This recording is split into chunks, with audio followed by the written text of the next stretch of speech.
Қайырлы күн, қымбатты тыңдаушылар, армысыздар, құрметті көрермен. Эфирде Медкаст подкасты. Бүгін біздің студиямызда қонақта Атырау облысы онкология орталығының директоры Эльмира Ғарифоллақызы Сапарова және нөмір 2 қалалық емхананың директоры Елена Сауырбайқызы Даутова. Студияға қош келдіңіздер, және де әдетте осы подкасттың модераторы болатын Әсемхан бүгін өзінің рөлін басқаша сомдайды. Бүгін халық атынан, халықтың өкпе назы болса, солардың атынан сөз сөйлейсіз. Спикерсіз, қош келдіңіз бағдарламаға.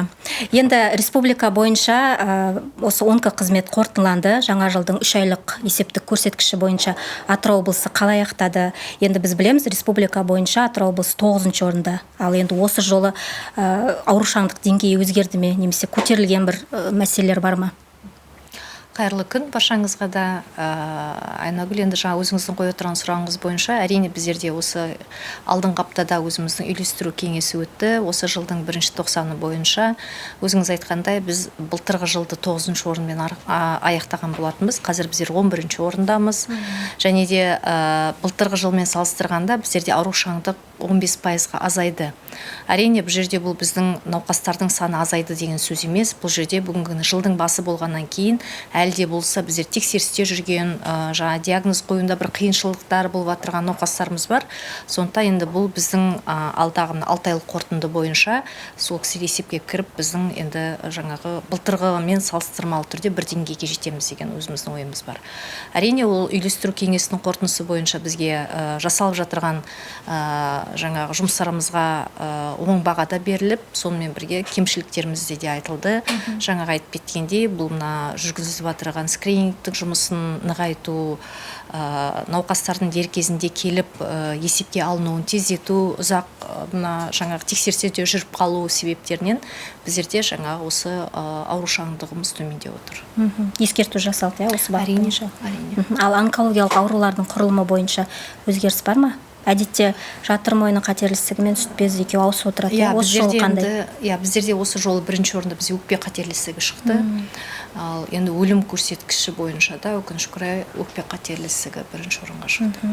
Енді Әсемхан мырза, жалпы бізде халық арасында бірден-бір туындайтын мәселе, егер осы жаңалыққа шықса, өкпенің қатерлісігі алғашқы орында десе, ең бірінші мәселе қозғалады, бұл біздің Атырау облысының экологиясымен байланысты ма деген. Жалпы сіздің ойыңыз қандай осы бойынша?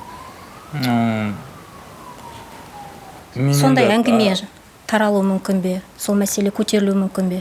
Мен енді бұл жерде онкологияның мынандай нәрседен қозғағым келеді мен дейтін.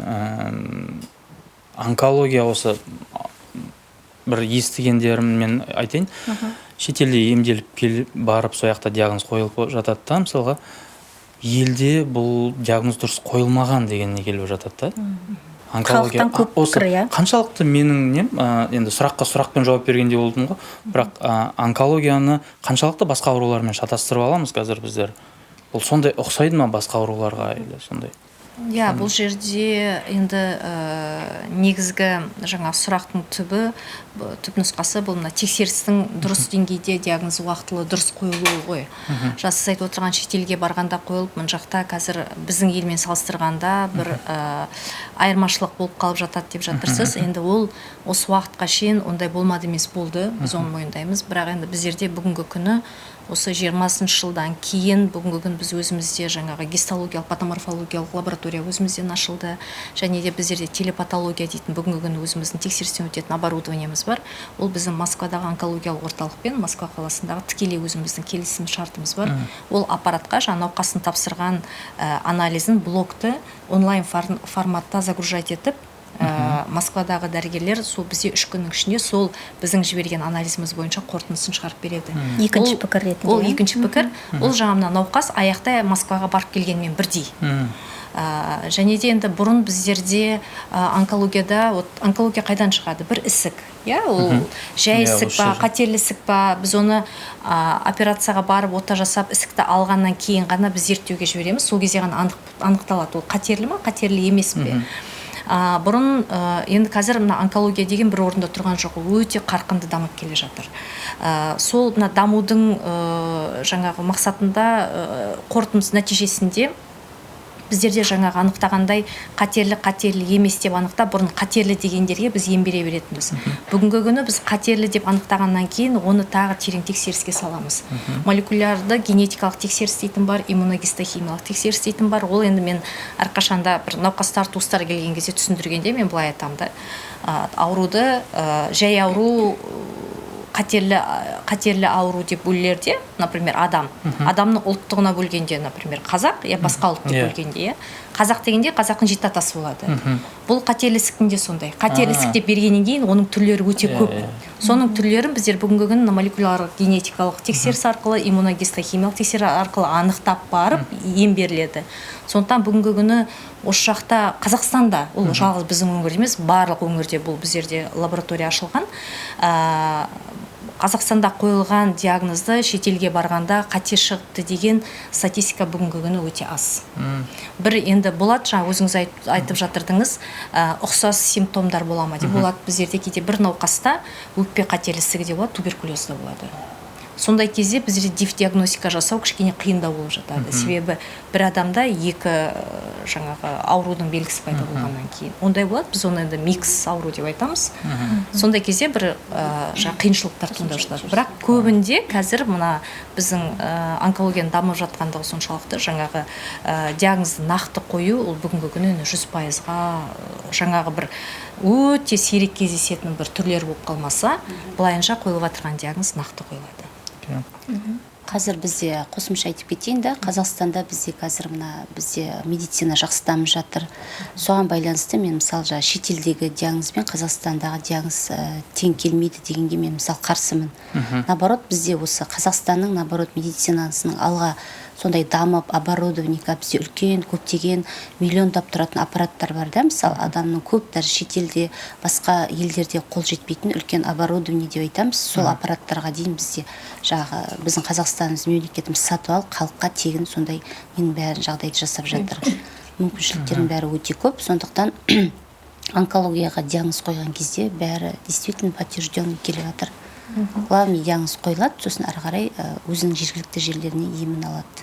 Мына емдеуге байланысты айтайық, енді әлеуметтік желіні ашып қарасақ, жаңалықтардан тыңдасақ, Қазақстанда оң медициналық бағытында жақсы жаңалықтар бар да, ал енді емдеуге келгенде бізде әлеуметтік желіде сбор дейді ғой, халықтан ақша жинау, ондай көп.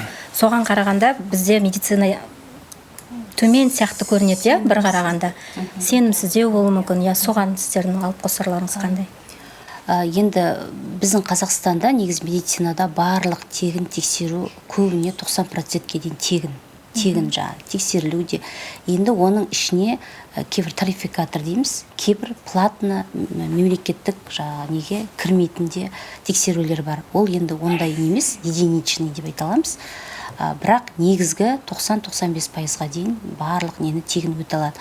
Енді бұл жерде халықтарға айтатыным, негізі бірінші денсаулыққа 90% негізі адам өзі жауапты ғой. Негізі өзінің денсаулығына әрине әрі қарай жауапкершілік дәрігерде. Егер жаңағы әрбір адам өзінің скрининг деп айтып жатырмыз да, жаңағы 20-шы жыл шыққан 174-ші бұйрық бар, скрининг дегеннің өзі атына байланысты. Бұл медосмотр дегенде бұл мақсатты бір жастағы, мақсатты бір топтағы адамдарды өткізу. Ол үшін оны біз қалай айтамыз? Ол мысалы 40 жастан 70 жасқа дейінгі әрбір 2 жыл сайын өткіземіз. Жаңа шейкі неге 40 жастан 70 жасқа дейін әрбір 5 жыл сайын өткіземіз. Жаңа омырау сүт безіне жаңағы 40 жастан 70 жасқа дейін әрбір 2 жыл сайын өткіземіз. Сол скрининг деп аталу себебі мақсатты бір топтағы белгілі бір возрастына байланысты мақсат топтағы адамдарды шақырамыз скринингке. Сондай кезде біз халықтарды скринингке шақырған кезде халық негізі өз еркімен тегін өтетін жаңағы неге келмейді. Келу керек. Келу керек. Егер де сол кісі жылына бір өтетін сол скринингті өтіп алатын болса, мен ойлаймын ары қарай ауруды жеңу, оны емдеу, ол қиын болады деп ойламаймын. Енді жаңа сборға келетін болсақ, ол сбор, когда уже айтады орысша, уже крайне неге келген кезде, уже ол жаңағы аурудың 4-ші асқыну сатысында уже қиын бір жағдайда тұрған кезде бір шетелге сондай қиын үмітпен барады. Ол себебі қиын емге барған кезде. Неге біз скринингті өтіп, өзіміз жеңіл жаңағы ерте сатыда анықтап, сол кейбір оның ішіне скрининг өткенде ол андай мақсат емес, ол сізге именно онкология қойылып отыр деген мақсат емес, оның ішіне доброкачественный дейміз, қатерсіз ісік, например, жай аурулар, хронические, на фоне хронические заболевания дейміз. Созылмалы ауруларда, мысалы, жаңағы әйел адамдарда мастопатия дейміз, омыраудың любой әйел адамда болады, бала босанған, ол мастопатия, ол рак деп айтылатын емес, ол емделетін ауру. Сол мастопатияны қойған кезде неге сол емді сол уақытта алып, біз неге асқындырмай жүрмейміз. Асқындырып, уже сондай бір қиын жағдайға келгенде қана біз қиналып барып, шетелден ем іздеп кетеміз. Осыны айтқым келді сіздерге. Мынандай нәрсе да. Енді сіздер медицина саласында жүргеннен кейін, енді сіздерге бұның бәрі оңай, жеңіл, түсінікті да. Былай халық ретінде мен даже ісік деген сөзді адам қабылдау өте қиын да. Ол қаншалықты қазір адамдар үйінде отырып да бір нәрсені біле ала ма енді? Бір қадам бастап кету үшін, скринингқа келу үшін, мысалы, мен осы сөзін шын керек, мен де бір барып көрген жерім емес та, хотя бұл әр адамның өзінің денсаулығына байланысты бір культурасы да. Мен де барып қайтуыма да болады. Ондай нәрсені барып көрген емеспін мен. Енді адам отырып, мен осы барып қайтайыншы деп айту үшін бір не керек? Сондай бір аурудың белгісі бір байқалу керек пе? Әлде жай сау адам сен естіген, мен енді естіген бойынша айта берейін. Кезінде бір дұрыс емдемеген жермет деген сөзді естідім. Бір кезінде бір травмалық болды, бір спортсмен травмалық болған. Соны дұрыс, видать, емдемеген дұрыс. И со временем ол раковой клеткаларын қайтып оятқан ба сол жерден. Соны ауырды да, сондай ол. И сосын мен енді өзімнің басымда анализ жасаймын да, сонда қалай ол дұрыс емдемеген жерлерден раковый заболевание шыға бере ма сонда деп ойладым да. Бұл жерде былай ғой, бұл қателесіктің, жай аурудың қателесікке айналуына көп факторлар бар. Ол бір ғана фактор, Айнагүл айтып кеткендей, басында біздің Атырауда онкология көбейіп жатыр, себебі экология деп көбіне айтады, бірақ әрине оның да рөлі бар. Бірақ ол бүгінгі күні ғылыми түрде дәлелденген мәселе емес. Бірақ теоретически біз бәріміз түсінеміз. Әрине біздегі көп промышленный заводтардың көп болуына байланысты, қаладағы автокөліктердің көбеюіне байланысты, көп деген факторлар оған өзінің рөлі бар. Бірақ дегенмен де бұл жай аурудың бұл қателеске алып келуіне алып келетіні бүгінгі күні ең бірінші дәлелденген нәрсе ол бірінші стресс. Адамның психологиялық тұрғыдағы өзін жаңағы уайымға салынуы, қандай да бір отбасындағы жағдайлар. Себебі біздерге науқасқа нақты диагноз қойылғаннан кейін біз жеке сөйлескен уақытта әр адаммен біз енді онколог маман болғаннан кейін біз бірінші қатарда психолог маманға айналамыз. Себебі бұл жерде біз тек қана науқаспен ғана жұмыс жасамаймыз, біз оның қасындағы ағайын туыстармен де жұмыс жасаймыз. Себебі бұл ауруды қабылдау өте қиын. Бұл ауруды қабылдағаннан кейін ғана ем біз жүргізгенде одан біз қорытынды көреміз. Науқас егерде бұл ауруды қабылдауы қиын болып қабылдамаған жағдайда біз 10 жерден әр 21 күн сайын химияны бере берейік, ары қарай біздерден бір өзіміз күткендей нәтижені алу өте қиындау. Сондықтан бұл жерде жаңағы айтып отырмын ғой, факторлар өте көп. Қазір өздеріңіз байқасаңыздар, балдардың арасында бұл ауру жиі, кіші құттай балдардың арасында. Бұл біріншіден жаңағы ананың жатыр жаңағы аяғы ауыр кезінде, жүктілік кезінде біріншіден бұл жоспарлану. Бала жоспарлаған кезде жолдасы да әйелі де тексерістен өтуі. Екіншіден жүкті әйелдің тамақтануы. Себебі енді қазір біз осындайлар айтқан кезде көбіне апалар айтып жатады, бұрында ауылдық жерде ешқандай дәрігерсіз 10-12 баланы босанғанбыз деп. Ол кездегі ауа да бөлек, ол кездегі тамақ та бөлек. Ол кезде тамақтың барлығы енді былайынша айтқанда натуральный дейді ғой, енді бәрі қолдың өнімдері болды. Бүгінгі күні біздер синтетикалық тамақтар өте көп. Оның барлығы барлығы дерлік роль ойнайды. Сондықтан ол біздер онкология қайдан пайда болды деп айтқан кезде біз айтамыз, бұл жерде многофакторный. Фактор бұл жерде өте көп. Бұл жерде тұқым қуалаушылық та бар. Бірақ енді әрине, бірақ дегенмен де бұл жерде, например, отбасында бір адам осы қателікке душар болса, ол сол отбасындағы барлық дерлік адамдар осы ауруға душар болады деген сөз емес. Ол тұқым қуалаушылықтың ішінде де агрессивный форма дегені бар, иә. Например, мысал түрде біз әрқашан айтамыз Анджелина Джоли. Не себептен сүт безі қателік алдын алып, ол өзінің омырауына ота жасатты. Себебі ол кісінің анасында, әжесінде осы сүт безі қателік болғаннан кейін, ол генетикалық, біз айырып отырған молекулярлы генетикалық тексерістен өтіп, Анджелина Джолида осы генетиканың оң нәтижесі бергеннен кейін, ол кісіде бұл аурудың белгісі болған жоқ. Ол кісі алдын алып, сол отаны жасатып, ары қарай пластикалық ота жасатты. Ол тұқым қуалаушылық деген осы. Себебі бүгінгі күні ол қолжетімді. Ол анализді тексерту. Бізде есепте айтарлық бір семьяның 3 қызы бар. Үшеуі дерлік біздерде есепте, учетта. 3 апалы сіңлі. Үшеуінде де сүт безі қателік. Ол ешқандай молекуляр Анджелина Джоли сияқты ол тексерістен өтпей, ол анықтау бойынша келіп отырғандар. Біз, например, сол кісілердің қыздарына біз кеңес бердік. Сіздер осы анализ тапсырып көріңізші, сіздің қызыңызда болашақта бұл аурудың белгісі болмас үшін, алдын алу үшін генетикалық тұрғыда ол тұқым қуалай ма, қуаламай ма деген.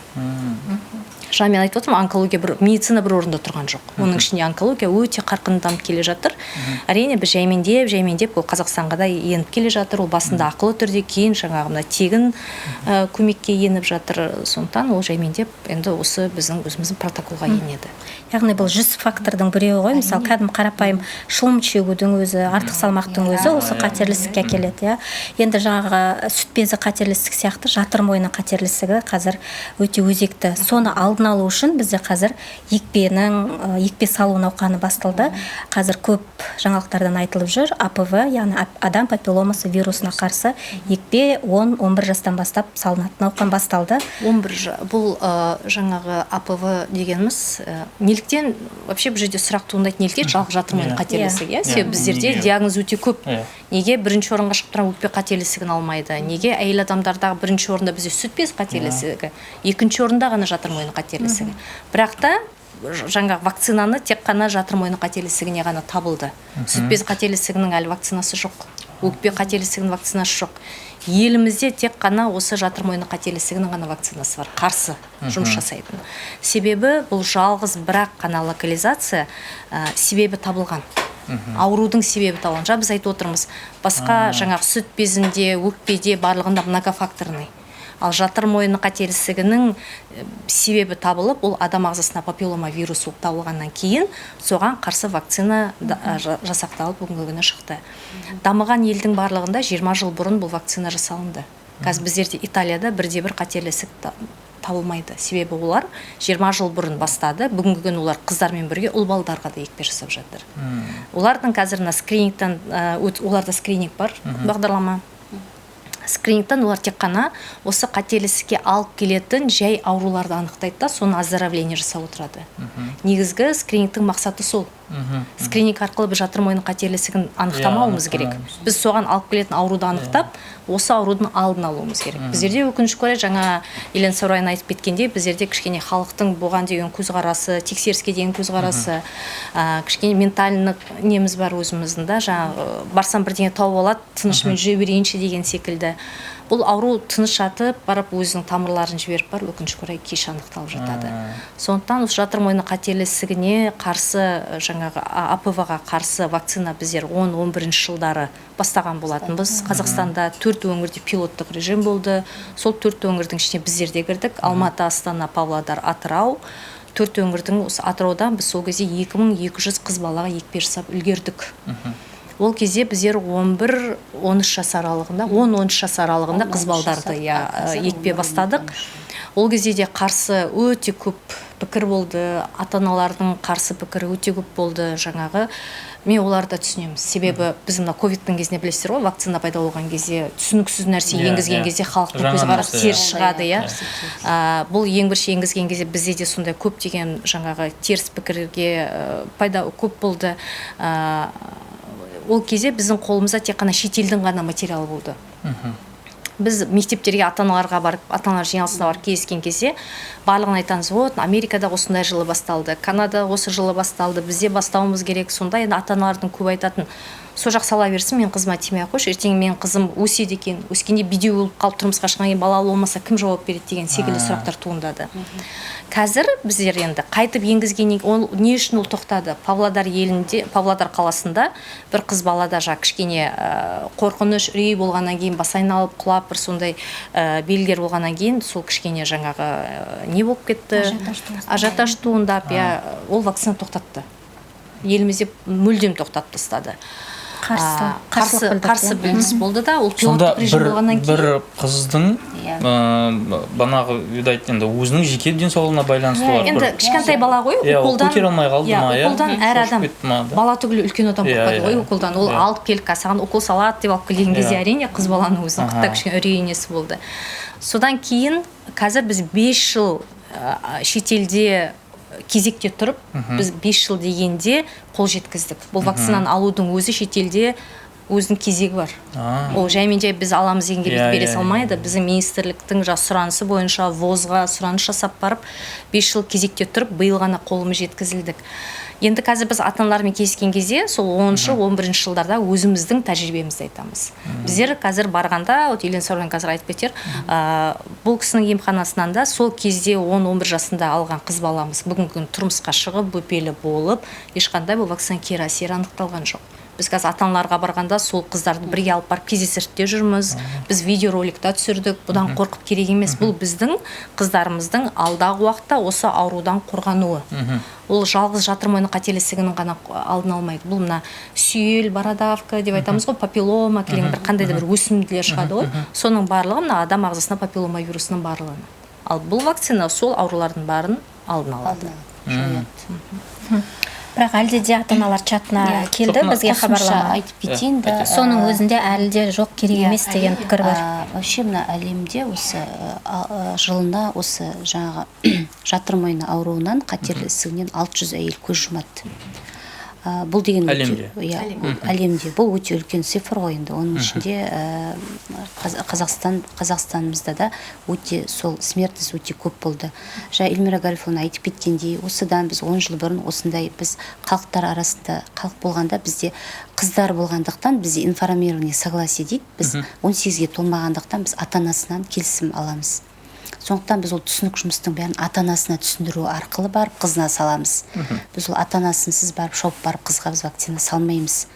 Сондықтан біз сондай информированный согласие алу үшін біз ата-анаға түсіндіреміз. Сондай түсіндіру жұмыстарын біз негізі осыдан 10 жыл бұрын бастап, сондай жаңа айтып кетті ғой, 2000-ның үстіне қыз балаға егіз салдық. Соның бірі өзім қазір жұмыс жасап жатқан емханада медсестра сол кезде алды.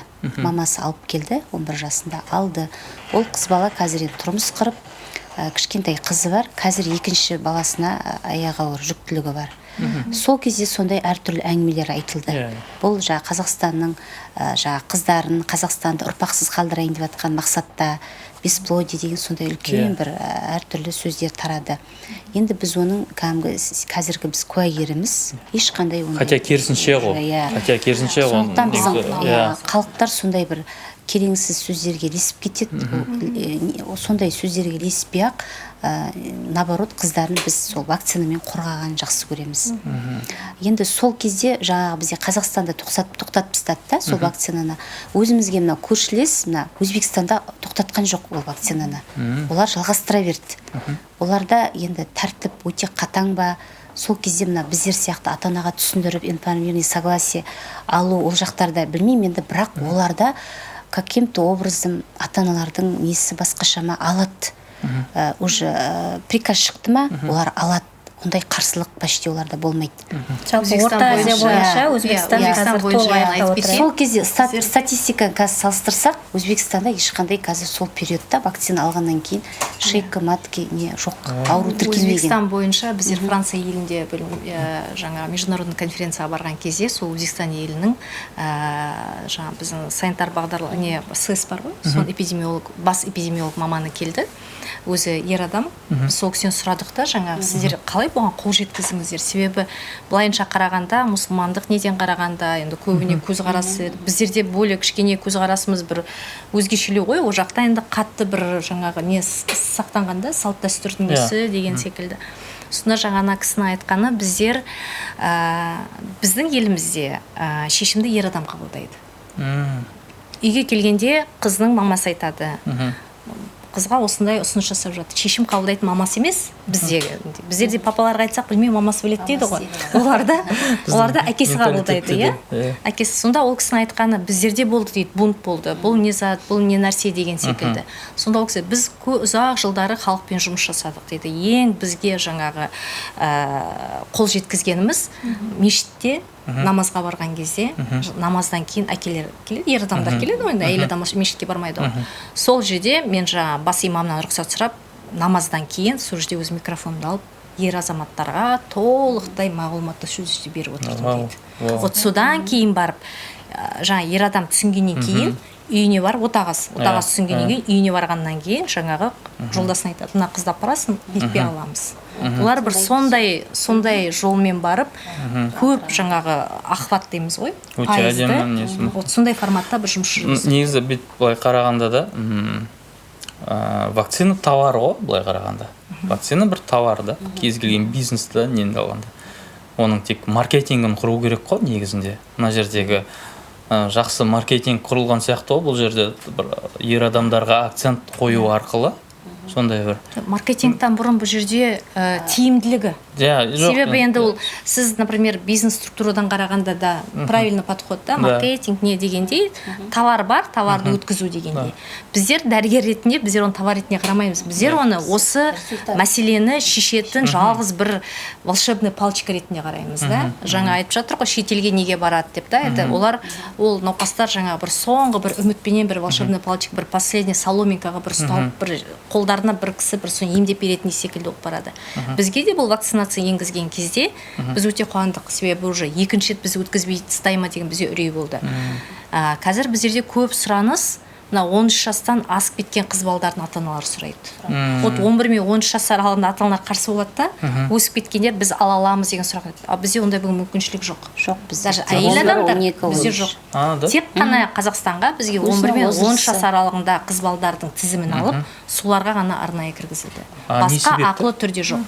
Не себепті олай? Себебі жаңа мен басында айтып кеттім, біріншіден кезек. Оны алудың өзі бұл жаққа ол оңай нәрсе емес. Жоқ, мен мына 11 мен 13 жас аралығындағы жыныстық қатынасқа дейінгі мәселе. Организмда бірдеме болады ма деген ма? Бұл жерден жыныстық қатынасқа дейін жаңағы жас ерекшелігі алынған. Сосын енді біз білеміз, өкінішке орай, біз 13-14 жастағы қыз балдардың арасында да жүктілік болып жатыр.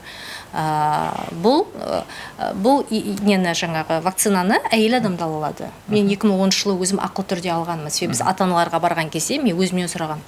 Өзіңіз алдыңыз ба деп. Мен сол кезде енді өзімнің болашағым үшін алып отырғанымды түсінемін, бірақ мен бірінші өз мақсатым ата-анаға дәлелдеу ретінде да мен алдым, маған еш нәрсе болған жоқ дегендей. Ол кезде ақылы болған біздердің ау медицина дейтін ол кезде бізде мекеме болды. Сол мекемеде ақылы түрде болған. Қазір біздерде ақылы түрде ол жоқ. Біздерде қазір тек қана 11-13 жас аралығындағы қыз балдардың алдын алу мақсатында. Ал қазір көп елде уже ұл балдарды егіп жатыр. Параллельно бірге. Қазір біз алсақ та бұл вакцинаның тиімділігі төмен сияқты ғой. Жоқ, бұл вакцинаны алғанда болады алуға, оның тиімділігі төмен деп біз айта алмаймыз. Бұл жерде бұл вакцинаны алғанда бірінші тексерістен өту керек. Міндетті түрде жаңағы онкологияда есепте тұрмау керек. Оның ешқандай кері әсері жоқ. Бірақ онкологияны біз емделіп шыққан науқастарды біз ешқандай кепілдік бере алмаймыз. 3 жылдан кейін, 4 жылдан кейін бұл ауру қайтып шығады дегендей. Егер де ол кісі қазір бұл ауруды жеңіп, ремиссияда жүріп вакцина алатын болып жатырса, ауру өз алдына бір қандай да уақыттан кейін қайтып ауру оянатын болса, бұл вакцинаның уже абыройы дейді ғой.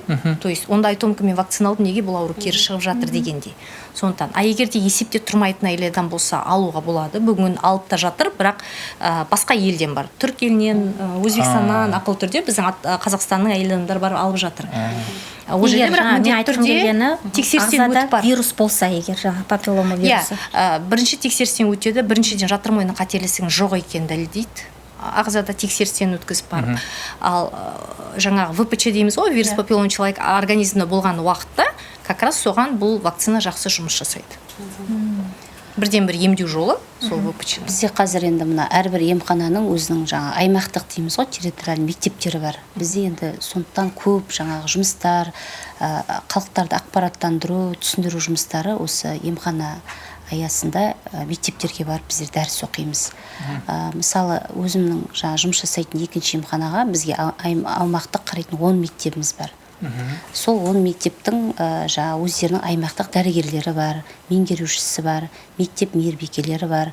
Сосын бізде оқытылып келген семинар түсіндіретін жаңағы дәрігерлеріміз бар, гинеколог, акушер. Солар барлығы графикпен барып ата-аналарға түсіндіріп жатыр. Бірақ дегенмен қазір ата-аналардың түсінігі кішкене болса да, жаңағы осы результатын көріп жатыр ма, бір жақсы кішкене болса да бір не бар. Ондай көп болмағанмен іздебейді кішкене халықтың.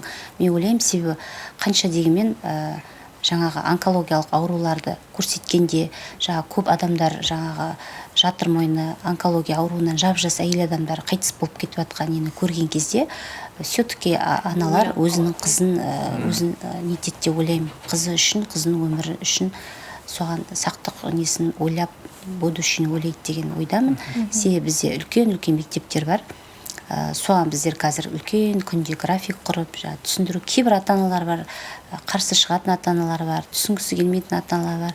Дегенмен сол халық соны әлде де алға қарай сол осы вакцинаның өздерінің ұрпақ болашақ қыздарына пайдасы бар екен әлде де сол түсінсе деп ойлаймыз. Бұл тек емхана тарапынан емес, бұл барлық жерлерде де жазылған, әлеуметтік желіде, басқа қалаларда да барлық Қазақстан барлық жерлерінде де бұл вакцина туралы қазір информация үлкен көп. Бұл енді ондай бір ауру емес, болезненный емес, енді бұлшық етке салынады, 2 рет салынады, ортада интервал бар. Бір нені алады, сосын 6 айдан кейін екінші валентін алады. Емханада салынады ғой, иә, емханада салынады. Мектепте де болады? Мектепте де ұйымдастыруға болады, оның барлығы жаңа ата-аналардың келісімімен. Егер ата-ана айтса, мен қызымды андамда тасып жүргім келмейді, емханадан ұйымдастыруды сұраса, емханаға да ұйымдастырып, сол жерден қарайды, дәрігер әуелі обследование жасайды, қызуын өлшейді, өзінің соответственно бұйрыққа байланысты барлық бақылаумен қатаң жүргізіп, вакцина алғаннан кейін де бақылайтын күндеріміз бар, оның реакциясын бәрін, соның бәрін бақылауға алып отырмыз. Бірақ Қазақстан бойынша ең төмен ахуат Атырауда. Атырауда бар. Себебі облыс бойынша 11 жаста 896 қыз бала алған, 12-13 жаста 560 қана қыз бала алған екен. Ол төмен көрсеткіш, сонда. Сонда енді сенбеушілік дейтін нәрсе енді жарайды, сол нәрселер бәрі де ол сенімсіздіктің салдарынан болып жатқан нәрсе ғой негізінде. Неге именно Атырауда бір нәрсе неге болып тұр? Жоқ, бұл жерде енді кішкене өзіміздің де немізді мойындауымыз керек. Бұл жерде мағлұматтың дұрыс жеткізілмеуінен деп айтамын. Себебі бұл жерде біздер енді Елен Соран айтып жатыр, бірақ дегенмен де дәрігерлердің өздерінің күнделікті жұмыстары бар, иә, ота жасайды, приемда болады, неде болады. Біздер бүгінгі күні сол мектептегі медбикелерді оқытып бастадық. Ең бірінші басында біздер облыс деңгейінде барлық мектептегі медбикелерді оқыттық. Ол кісілер енді онколог болмағаннан кейін, дәрігер болмағаннан кейін ата-анаға жеткізілу жаңағы подача дейміз ғой. Сонша кішкене жаңағыда енді алу керек дейді. Егер алам десеңіз, келісім бересіз, алмайым десеңіз, расписка жазып бересіз дегеннен кейін әрине ата-ана ойланып қалады да, тағы бір нәрсе енгізіп жатыр, бұлар халықты бір кері бірдеңе істейтін деп отказ жазып жібереді. Біздер бүгінгі сол жаңағы өзіміздің немізді қарап отырып төмен болғаннан кейін бұл жұмысты қолға алып, әр жаңағы емхана басшылары өзінің командасымен онколог мамандар керек болғаныңыз біздің мамандарды шақырады, олар бірігіп барып, біз жақында осы алдыңғы аптада бином мектебіне бар, біз мамандар лекциясына жаңағы мағлұматтарды беріп келді. Жаңа біздер осылай түсіндіріп айтқан кезде ата-аналар түсінеді, айтады, егер осындай деңгейде жеткізетін болса, әрине мен келісетін едім деп. Сондықтан бұл жерде де енді біздің де жаңа мамандарды оқытып неткеннің өзінде де медбикелер енді өз деңгейінде жеткізеді. Керек екенін айтып отырады, бірақ жаңағыдай енді толыққанды онколог маман ретінде жеткізіп, ол ата-анамен әр ата-анамен отырып түсіндірудің өзі оңай нәрсе емес. Ол бір 10 атаны жинап айтып отырған кезінде бір ата-ана теріс мнение айтса, қалғандар ойланып қалады. Бір сондай формат па. Енді жаңағы медицина саласында жасайтын мамандардың өздерде қыздарын салдырып, сол возрастқа қыздар болса, соны салдырып, соны видеороликпен дәлелдеп, көрсетіп, сондайларын бәрі жасап жатырық. Сондай жағдайда ғана енді толық сеніңкіреп, сондай кішкене бір халықтар түсініп жатыр деп ойлаймын. Енді ары қарай да үміт күтеміз, сіздердің де, барлығыңыздың да қарындастарыңыз бар, балаларыңыз бар деген сияқты. Ешқандай қорқатын, ешқандай ештемесі жоқ деп ойлаймын. Енді мысалы мен өзім қызым да сол возрастта болса, салдырар едім, бірақ мен ол қызым ол возрасттан кетіп қалды. Сондықтан енді бәріңізге де осылай қонақтықта болсын, бір жиындарда отырғанда, жаңа мүмкіншілік пайдаланып осындай алдын алу жұмысын жүргізгенді сұраймыз сіздерден, халықтарға да. Халыққа жетеді деп ойлаймыз осы. Қаншалықты вообще рак, енді онкология деген қаншалықты қорқынышты ауру? Әрине. Қорқынышты ауру ма? Енді бұдан қорқып үрейленіп, психологически ең біріншісі қиын, психологиялық тұрғыда қиын. Оны қабылдау өте қиын. Сондықтан біздерде бүгінгі онкологияда психолог мамандар бар. Алғаш науқас келіп диагноз қойылғаннан кейін ем бастамастан бұрын біздер міндетті түрде психолог маманға кіргіземіз. Туыстарынан жаңағы қабылдау болмай жатырған кезде туыстармен де көмектесеміз, психолог маман арқылы. Бірақ біздерде білесіз ғой, енді біздерде кішкене психолог маманға өздігінен барам деп айтқан адамдар өте аз. Өзіміз аз, себебі бұл жерде ең бірінші диагноз айтылған кезде бұл дәрігер еш нәрсе білмейді, қайдағы жоқты айтып отыр, тұқымда жоқ ауру, мен еш жерім ауырмайды, бұл қайдағы бәлені айтып отыр деген секілді непринятие болады. Біз оны білеміз. Бұл дәрігерге деген агрессия да болады. Бізге деген көп деген жаңағы бір теріс сөздер де айтылып жатады, қарғысты айтылып жатады. Оның барлығын біз түсінеміз, себебі ол кісі автоматтық түрде психологиялық тұрғыда бұл диагнозды қабылдамаудың бірінші этапын өтіп жатады. Содан кейін бір 2-3 күн өте келе, олар жаңа үйіндегілермен ақылдасады. Екінші күні келгенде, жаңа бізде кеше келіп, бізбен ұрсып, ренжісіп, бізге қарғап кеткен ағамыз болсын, апамыз болсын, екінші күні қызыммен келдім деп келіп тұрады. Ол уже өзіңнен бірінші этапты өтті деген сөз. Сосын біз ары қарай отырып, барлығын түсіндіріп айтамыз. Біздерде әр күн сайын сағат 3-те мультидисциплинарлық группа отырысы отырады. Ол жерде барлық менің орынбасарларым, барлық бөлім меңгерушілері қатысады. Протокол бойынша толық емді айтып береді. Бірінші сізге операция болады, одан кейін химия болады, одан кейін осындай болады деген секілді. Сосын соны жаңа біздің енді сұрайтынымыз, енді осы подкастты біздің халық көреді ғой. Біздің сұрайтынымыз ешқашанда осы қателі іске душар болған науқастардың жалғыз қалдырмауын сұраймыз. Біздерде өкінішке орай жанұяның қолдауы бірінші орында. Біз дәрігер ретінде диагнозды қоямыз, емді протокол бойынша береміз. Біздерде бүгінгі күні дәрі, дәрмек жағынан ешқандай да бізде проблема жоқ. Біздерде толыққанды үкімет одан қалса осы Қазақстанда регистрацияға кірмеген дәрілерді местный маслихат дейміз, жергілікті бюджеттен маслихат арқылы біздерде қолдау өте мықты. Өте мықты біздерде. Себебі Қазақстан бойынша біздер енді 3 ай сайын мен отчетқа барып отырам ғой. Сол кезде басқа өңірлердің несін қарағанда, оларда жаңа жергілікті бюджеттен 2-3 ақ қана препаратты қамтамасыз етіп беріп отырады. Біздерде бір курс химиотерапия науқастың 3 миллион теңге тұрады. Оны үкімет толық өзі жауып отыр. Әрине, науқас бір тиын ақша төлемейді біздерде.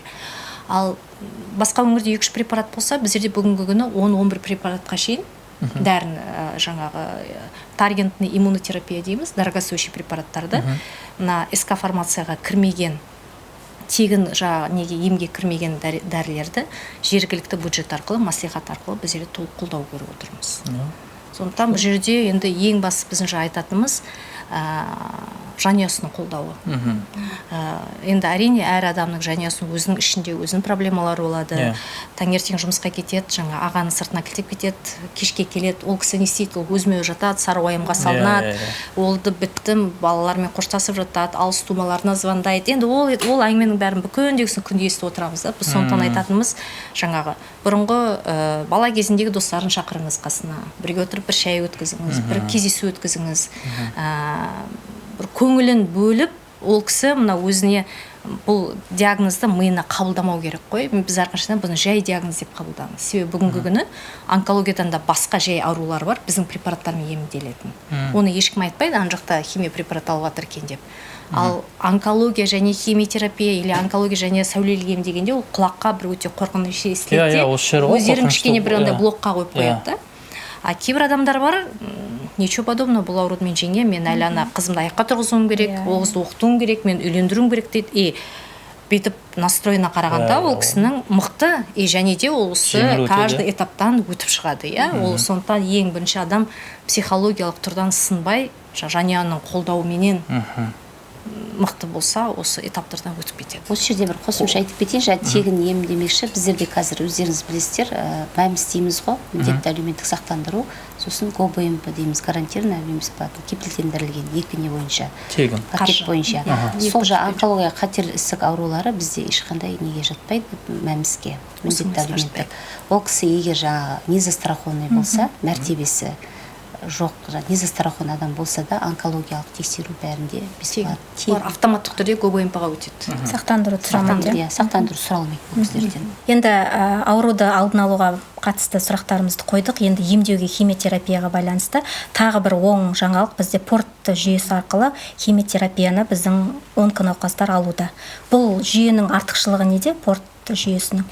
Порт система деген біз үшін үлкен жетістік. Себебі бұл емдеу жолының жеңілдеу түрі да, себебі біздерде химиотерапияны 24 сағат, 36 сағат беретін түрлері бар. Үзбей система алады. Ұзақ нәрсе. Себебі ол біздер әр минутына капельмен санап қоямыз.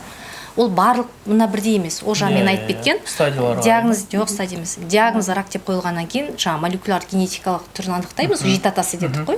Соның қай түрі шығады, соның өзінің препараттары бар. Сондықтан біздерде болады, например, сүт безі қателісі 2 адамда бірдей диагноз қойылса, бірдей сатыда, бірақ екеуінің емі 2 түрлі болады. Себебі ар жағында түрі бөлек.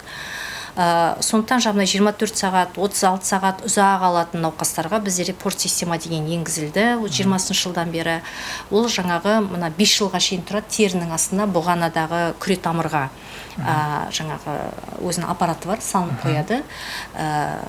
Өзінің кішкентай рюкзак сияқты сумочкасы бар. Біздің медбикелер өз соның ішіне жаңағы заряжать етіп береді, 24-36 сағат біз үйіне жібереміз. Ол капотте тұра береді. Жүре береді, сумочкамен жүре береді, ол қолына ештеңе салынбайды. Себебі біздерде қиыншылдық туындайтын химиотерапия алған кезде мына кішкене тамырлар күйіп бастайды. Ұзақ алған кезде тамыр қашады деп айтады, қазақтарда. Сондықтан біздер мына порт системаны сондай мақсатпен орналастырылған. Ол мына терінің астында тұрады, көзге еш нәрсе көрінбейді. Онымен суға түсуге де болады, ұйықтауға да болады, 5 жылға дейін ол тұра береді. Егер ем ертерек бітіп жатса, оны ертерек алып тастауға болады. Сондықтан бұл порт системаны бүгінгі біздің өзің мамандарымыз қондырып жатыр. Химиотерапевт мамандар сол арқылы химиотерапияны беріп жатыр. Ол өте ыңғайлы. Жаңағы айтып кеттім, кішкентай сумочканы салады да, өзінің уақыты бар. Сонымен жаңа үйіне капот етіп жүре береді. Бітетін уже уақытта нетіп отырған кезде келіп біздерден қайтып ананы заряжать етіп, басқа флакон салып кетеді. Сонымен 24-36 сағат науқас емін ала береді. Үйдің жағдайында енді ауданнан келген науқастар болып жаңағы осында жатып аламыз десе де іштен де жатып алады. Бірақ біз ең бірінші біздердің жаңағы неміз, тәртібіміз алғаш келген науқасын бірінші курс химиотерапиясын міндетті түрде стационардан өткіземіз. Қандай түрі болса да, себебі біз ол кісінің переносимостьін байқауымыз керек та, кері әсер бола ма, болмай ма дегендей. Жақсы көтеріп шығып отырған жағдайда алдағы уақытта қалған, себебі біздерде 18-20 курс алатын науқастар бар, ұзақ алатындар бар. Сондай жағдайда жаңағы порт система бүгінгі күні біздерде өте жақсы, ыңғайлы, науқасқа да, медбикелерге де. Енді былайынша айтқанда, өзінің өмір салтын үйдегі қалыпты жағдайда өмір сүре берген. Больницада жатып қалуда да адамға не береді? Психологиялық. Жақсы. Енді ауруды алдын алуға байланысты бір кеңес, бір 3 кеңес деп айтайықшы, 3 кеңес, және де біздің тұрақты есепте тұрған науқастар болса, соларды жеңуге, ауруды жеңуге бір мотивация болса, 3 тілек, сонымен аяқтайық. Сізден. Ауырып ем іздегенше ауырмайтын жол ізде. Оның алды енді жаңа айтып кеткендей, егіс алу, прививка алу, скринингтен өту. Түсінікті. Енді Елена Сорбайна ол емханада болғаннан кейін бұл аурудың алдын алу жолында жұмсанатын мамандар. Біздер енді нақты диагноз қойылғаннан кейін емдеу жолымен айналысатын мамандармыз. Сондықтан біз енді өзіміздің науқастарға айтатынымыз, біздер көп өзіміздің науқастарымыздың балдарыменен өте жақын дос болып кеткен семьялар біз өте көп. Біз науқастарымыздың балдардың үйлену тойына барамыз, бесік тойына барып жатамыз, немересінің тұсаукесеріне барып жатамыз, тұсауын кестіріп жатады бізге де дәрігерлерімізге де біздің. Сондықтан бұл жерде енді өзіміздің науқастарға айтатынымыз, еш нәрсеге де мұңаймаңыздар, бұл ауруды бүгінгі күні жеңіп шығу жолдары өте көп. Ең бастысы жаңа айтқан психологиялық тұрғыдан, сондықтан ең бастысы дер уақытында дәрігердің айтқан кеңесімен жүріп, еш нәрсені жаңағы кейде біздерде біз ұрсып жатамыз, емделіп болып біз ремиссияға шығарамыз ғой. Апа-ағаларымыз жоқ болып кетеді, бір жылдан кейін келіп тұрады, аға қайда болдыңыз десем, ой жақсы ма, бұл ауруды жеңдім ғой деп. Біз оған қуанамыз, бірақ дегенмен де біз алғашқы 5 жылда әр 3 жыл сайын, әр 3 ай сайын, 6 ай сайын оларды шақырып тұрамыз. Міндетті түрде тексерістен өту керек. Себебі біз ешқандай да 100% кепілдік бере алмаймыз. Өкінішке орай бұл ауру ұзақ уақыт ремиссияға кетіп қалып, қандай да бір уақыттан кейін кері клеткалар ояну мүмкін. Сондықтан да біздің науқастар айтып жоқ, маңыздары келіп тұрыңыздар, уақытылы жаңағы тексерістен өтіп отырыңыздар, дәрігердің айтқан кеңесін толықтай орындап отыруға шақырамыз. Орындау керек, шақырғаннан келу керек. Сосын бірақ ем бітіргеннен кейін біз науқастарға айтамыз, бізге енді емделуге емес, бізге тек қонаққа келіп тұрыңыздар дейміз. Сондай деңгейде біз науқастарымызды қабылдау керек, және сонымен аяқтайықшы. Мен енді өзіміздің келген науқастарға әрқашан өзім жаңа неміс онколог психологының бір жақсы кітабын оқыған болатынмын. Сол кітаптың ішіне жазылғаны бар. Ең бірінші бұл диагнозды қабылдау. Сондықтан біз науқастарға айтамыз әрқашан. Бұл диагнозды қабылдайсыз, ол сол ісікпен достасасыз, сосын сол ісікпен қоштасасыз деген. Достасасыз деген мен әрқашан айтамын, сіз сөйлесіңіз өзіңізді. Дос болып сөйлесесіз. Мен сізді емдеймін, сен кішірейесің, екеуміз жақсы боламыз, сосын екеуміз қоштасамыз деп. Ем бітіргеннен кейін қоштасу деген сол. Соны айтамыз, сол 3 этаптан өту керек. Қабылдау, достасу, қоштасу.